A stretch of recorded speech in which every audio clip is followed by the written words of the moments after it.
Assalamualaikum warahmatullahi wabarakatuh. Salam sejahtera untuk kita semua.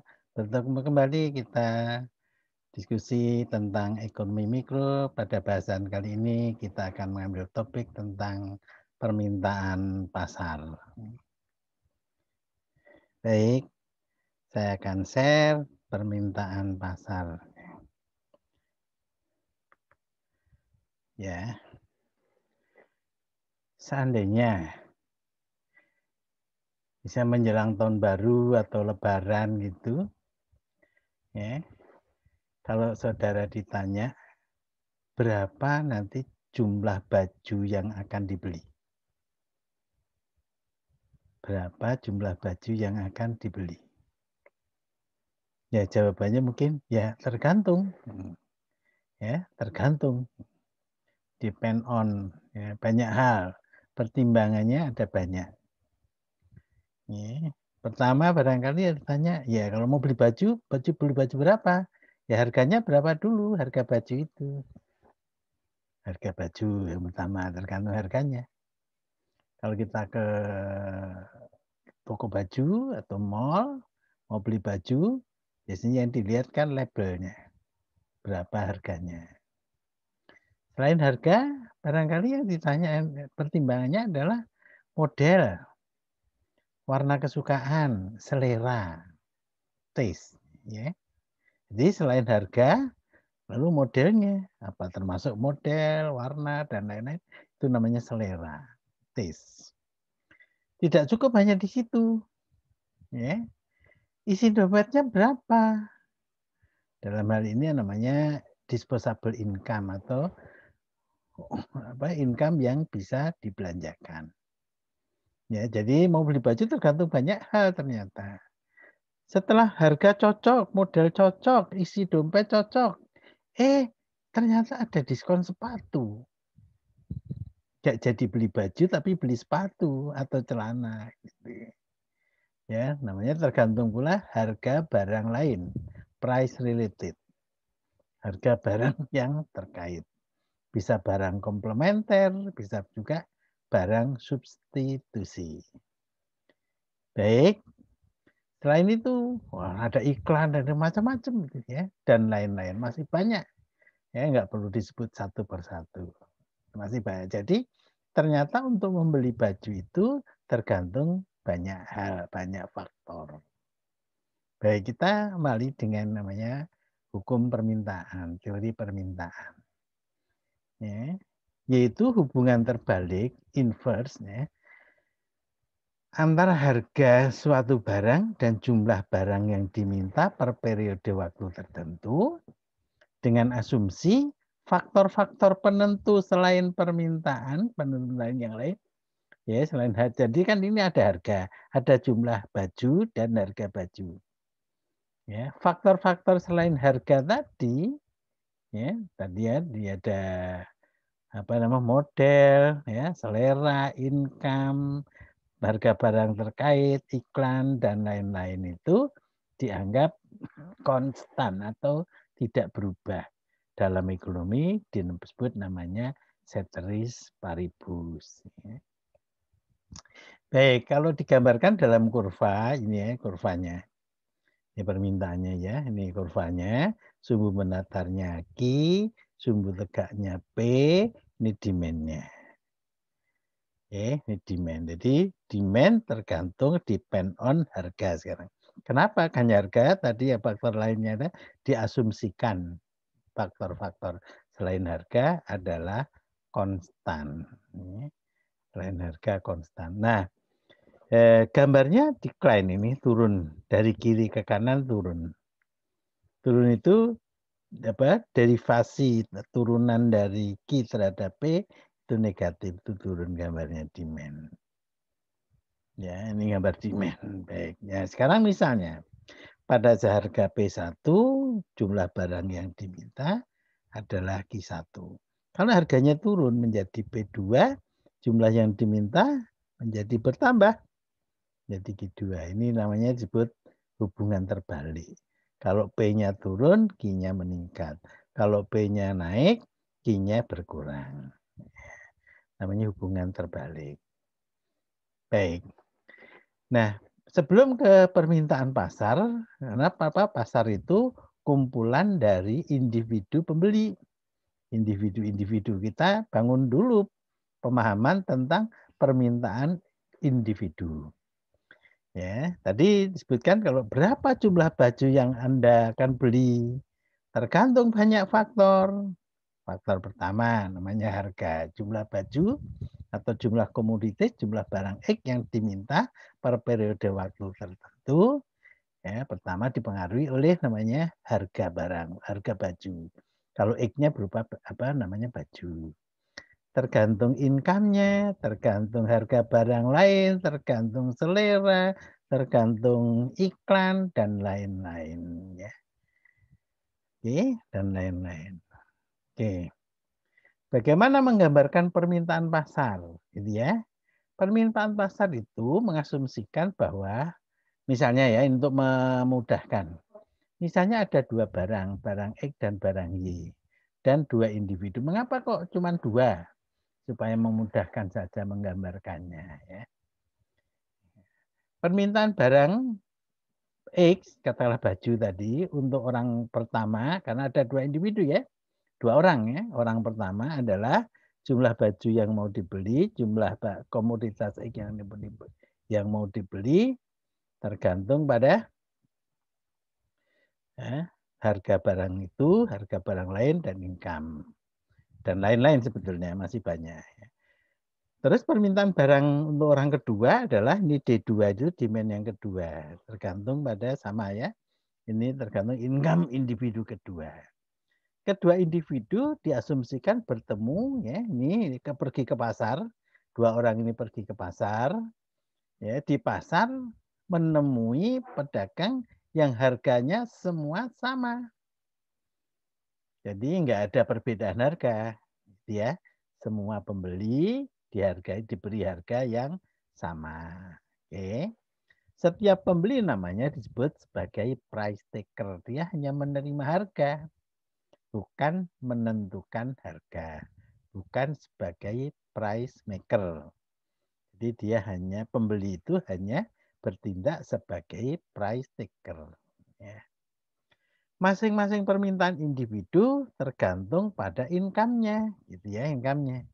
Individu orang pertama karena income-nya berbeda dengan orang kedua, maka permintaannya juga berbeda, ya. Nah, menggambarkan kurva permintaan ya nanti yaitu menjumlahkan atau total permintaan barang X, katakanlah baju tadi adalah jumlah barang yang diminta oleh dua individu tersebut pada harga tertentu.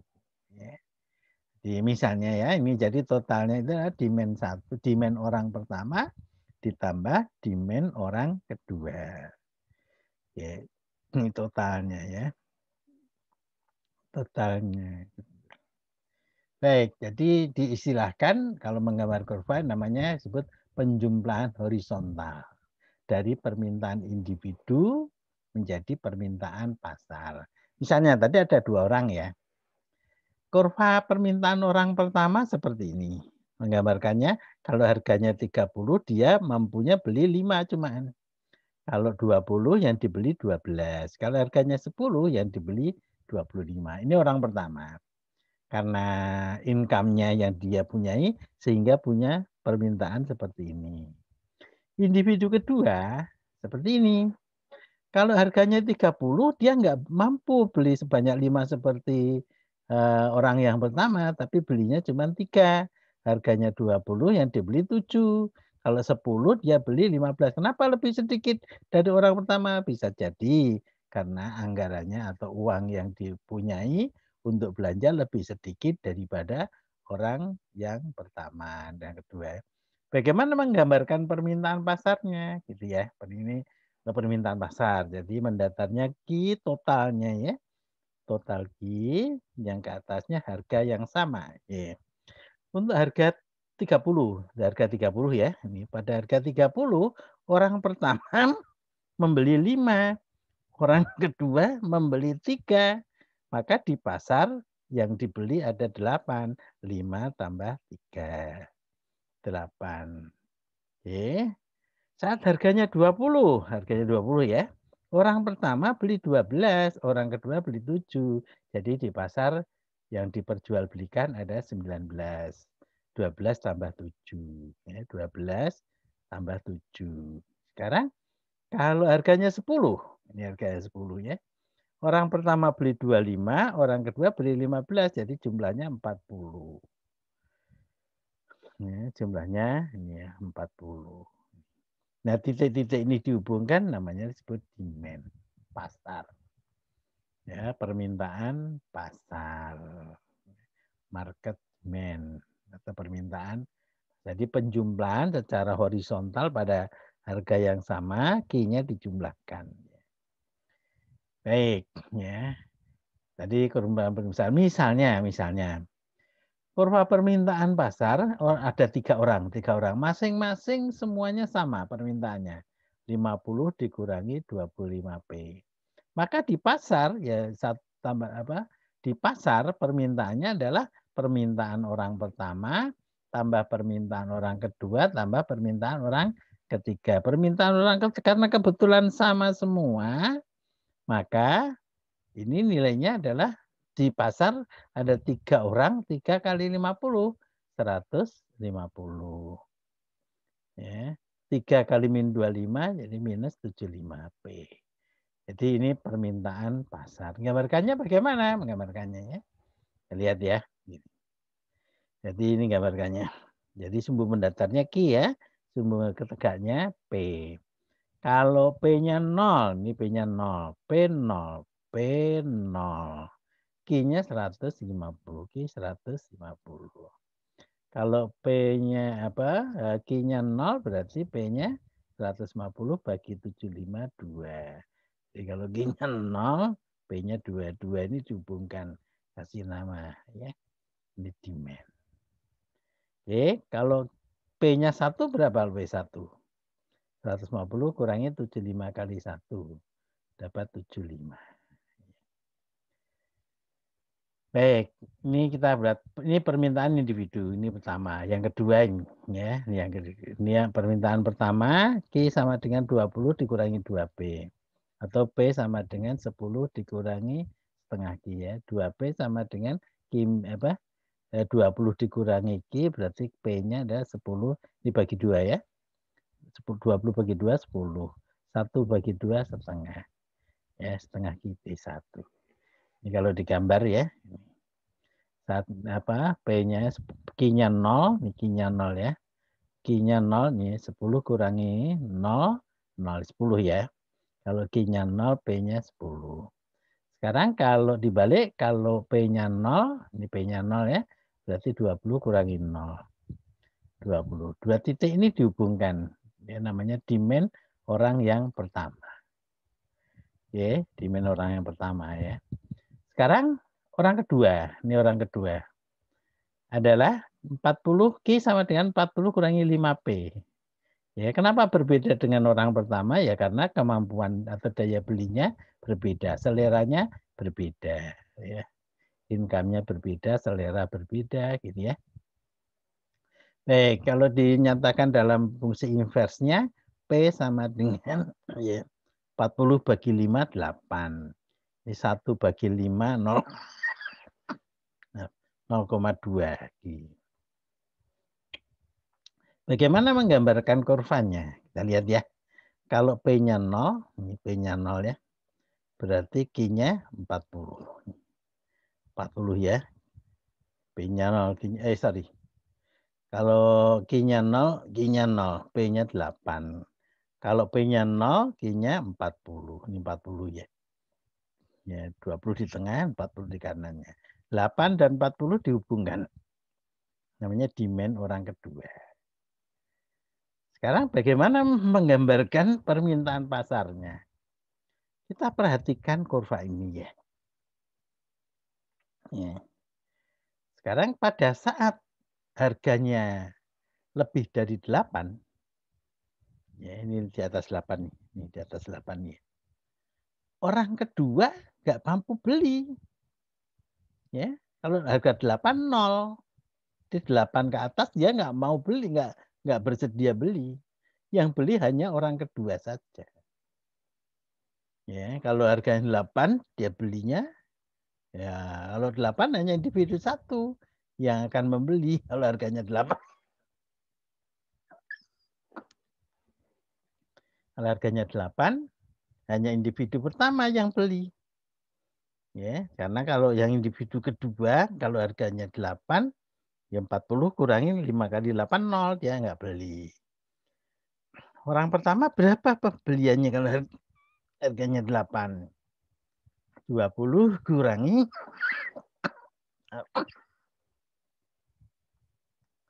2P. 2 kali 8. 16. Jadi belinya 4. Ya. Ini orang pertama saja beli. Kalau harganya di bawah 8, baru orang kedua ya itu kedua individu baik pertama maupun kedua akan membeli. Dengan demikian gambar kurvanya itu nanti adalah gambar kayak gini. Namanya gambar belokin ya. Kurvanya ya, kurva patah-patah. Ya, baik.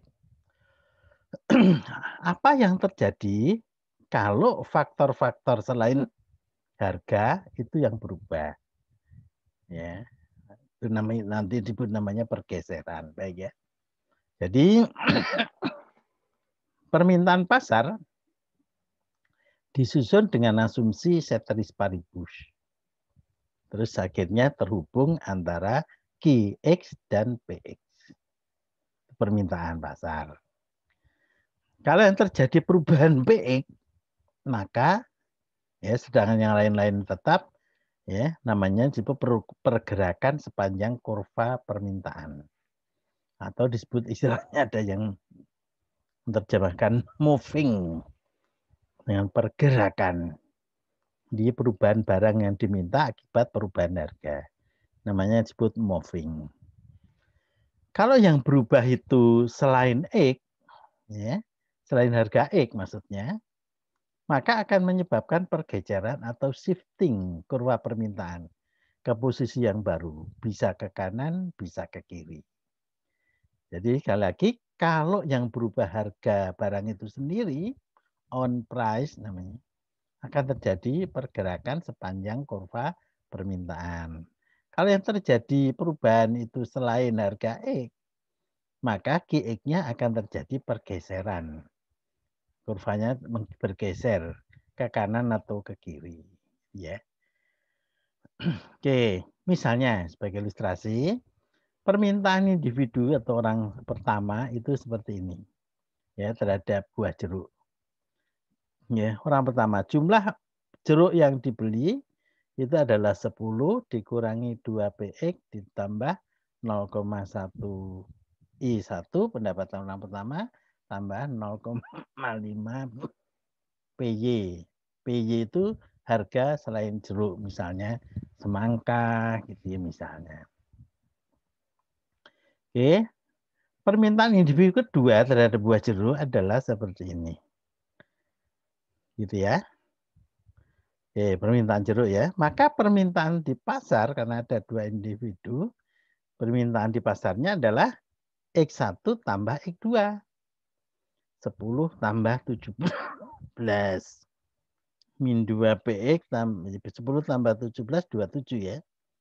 Min 2 PX min 1 PX min 3 PX ya. 0,1 I1 0,05 I2 berarti ditambahkan. Ingat, ini nggak boleh ditambahkan digabung ya. Karena ini I1, ini I2. Berbeda pendapatannya. Jadi nggak boleh digabung 0,1 tambah 0,05 jadi 0,15 nggak boleh. Karena I-nya berbeda. Beda dengan yang ini. Sama-sama PY-nya ditambah jadi 1 PY. Gitu ya. Jadi permintaan buah jeruk di pasar adalah jumlah ini. 10 tambah 17, 27, min 2 tambah min 1, minus 3. Ini nggak boleh digabung ya, ini nggak boleh digabung. setengah tambah setengah boleh ini karena sama ya, satuannya sama. 1 PY. Ini permintaan pasar. Oke, misalnya ya. Nanti untuk menggambarkan kurva permintaan harus dibuat asumsi dulu. Ini diasumsikan dulu, selain PX diasumsikan berapa nilainya. Ya, perlu diasumsikan. Misalnya, asumsinya PY harga semangka itu 4. Income orang pertama 40, income orang kedua 20. Permintaan pasarnya menjadi tadi ya 27, ini kan permintaan pasarnya kan ini ya 27 dikurangi 3 PX ditambah 0,1 kali 40 dapat 4, 0,05 I2 jadi kali 20 dari 1 ya PY-nya 4 ya. 27 ditambah 4 tambah 1 tambah 4 hasilnya 36. Jadi kurva permintaannya adalah 36 dikurangi 3 PX. Oke. Bagaimana menggambarkan kurva permintaan Q sama dengan 36 dikurangi 3 PX? Kita gambarkan salib sumbu dulu ya. Ini Q-nya ke atasnya P. Ya, crossingnya, cornernya kasih nilai O0. Oke. Seandainya harganya 0 gratis, maka yang diperlukan adalah 36. Kalau B-nya 0, ya, kalau B-nya 0 berarti 3 kali 0, 0, Q-nya 36. Sebaliknya, kalau nggak mau beli, nggak mampu beli, harganya 36 bagi 3, 12. Ini dihubungkan. Namanya permintaan pasar. Gampang ya? Oke. Sekarang pergeseran permintaan.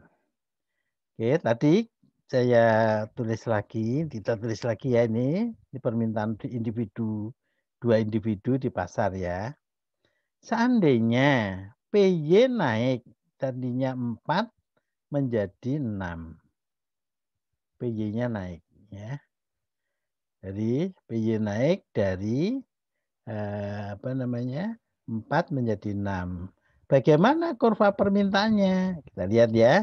Ini gambarnya ini tadi demand-nya. Demand yang baru berarti ini demand yang baru ya. Oke, 27 dikurangi 3 PX tambah 4 ya, masih sama yang perubahannya PY-nya saja tadinya 4 sekarang 6. Ya, ini jadi 38. 27 tambah 4 tambah 1 tambah 6. 38 dikurangi 3 PX. Kita gambar ya, gambarnya. Seandainya P-nya 0, berarti nilainya adalah QX-nya adalah Q-nya 38. Q-nya 38. Kalau X-nya yang 0, Q-nya yang 0, berarti 38 dibagi 3 P-nya. 38 bagi 3. Di atas 12 ya. Ini 2 titik ini dihubungkan. Ya, 38/3 ini sampai 38 ini dihubungkan. Ya, ini namanya demand yang baru. Q sama dengan 38 dikurangi 3 PX. Ini namanya bergeser keluar atau bergeser ke kanan. Ya, jadi kalau yang berubah selain PX namanya disebut pergeseran. Kalau PX-nya yang berubah namanya disebut moving, pergerakan sepanjang kurva permintaan ini. Baik. Sekarang apa yang terjadi kalau I-nya ya I2 naik, I1 turun. Jadi orang pertama pendapatannya turun gitu ya, tadinya 40 menjadi 30 ya. Orang yang kedua naik dari 30 menjadi dari 20 ya tadi ya menjadi 30 gitu ya. Maka permintaannya adalah 27 dikurangi 3 PX. Individu pertama tadi 30 ya, 0,1 kali 30 1,5. Oke. Terus I2 naik menjadi 30.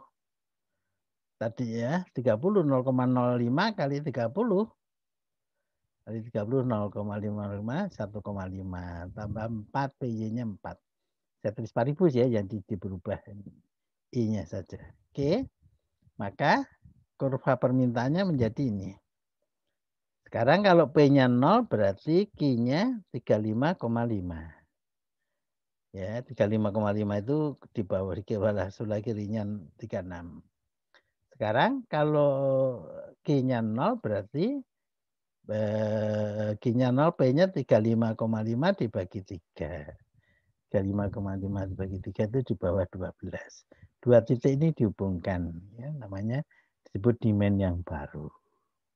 Terjadi namanya pergeseran ke dalam atau geser ke kiri, shifting ke kiri. Oke, shifting ke kiri. Sangat mudah ya. Oke, mudah-mudahan bermanfaat ya. Terima kasih atas perhatiannya.